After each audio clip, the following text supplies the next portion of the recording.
अरब और जादुई जंगल। एक समय की बात है। एक छोटे से गांव में, जो एक घने जंगल के किनारे बसा था, अरब नाम का एक लड़का अपनी दादी के साथ रहता था। अरब बहुत दयालु और मेहनती था। उसकी दादी हमेशा उसे समझाती, अरब बेटा, जंगल में ध्यान रखना, वहाँ बहुत सी अद्भुत चीजें होती हैं। अरब हंसकर जवाब देता, चिंता मत करो दादी, मैं ध्यान रखूंगा और लकड़ियाँ भी ले आऊंगा। हर सुबह वह कुल्हाड़ी लेकर जंगल की ओर चला जाता। पेड़ उसकी मेहनत देखते और जैसे उसकी ईमानदारी की सराहना करते। अरब अक्सर खुद से कहता, ये पेड़ हमारे लिए कितने जरूरी हैं। मैं कभी इनसे ज्यादा नहीं लूंगा जितना ये दे सकते हैं। एक दिन जब दोपहर की धूप जंगल के पत्तों पर छनकर पड़ रही थी, तभी अरब ने पेड़ों के बीच एक अजीब चमक देखी। वह चौंक गया। उसने सोचा, ये क्या हो सकता है? लगता है जादू। जैसे ही वह चमक के करीब गया, वहाँ एक परी प्रकट हुई। उसने सफेद चमकदार पोशाक पहनी थी और उसकी मुस्कान पूरे जंगल को रोशन कर रही थी। डरो मत छोटे बालक, परी ने कहा, मैं लीला हूँ, इस जंगल की रक्षक। तुम्हारी अच्छाई और ईमानदारी मुझे यहाँ लाई है। अरब हैरानी से बोला, एक परी? मैंने तो तुम्हें सिर्फ कहानियों में सुना था। परी मुस्कुराई और बोली, तुमने जंगल का हमेशा सम्मान किया है।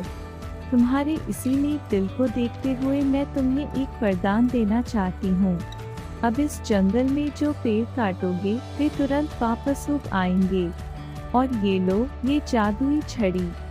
जब भी जरूरत हो इससे मांगना, लेकिन याद रखना, इसका इस्तेमाल केवल सही कामों के लिए करना। अरब खुशी से भर गया। धन्यवाद लीला, मैं इस उपहार का हमेशा सही तरीके से उपयोग करूंगा। उस दिन के बाद से अरब का जीवन बदल गया।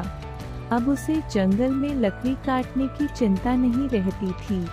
वह जल्दी घर लौट आता और अपनी दादी के साथ ज्यादा समय बिताता।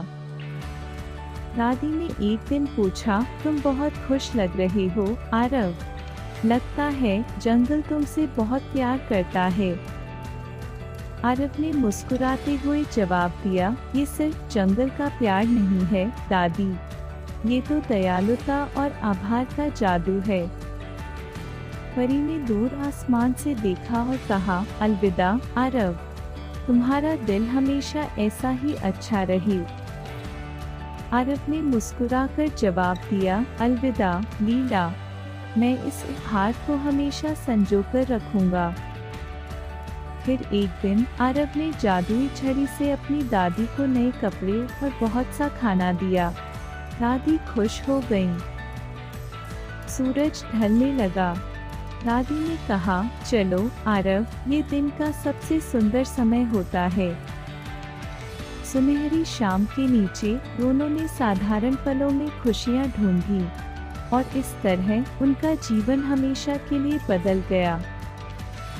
यह कहानी मीनाक्षी गुप्ता ने लिखी है। अगर आपको यह कहानी अच्छी लगी हो तो इसे लाइक जरूर करें।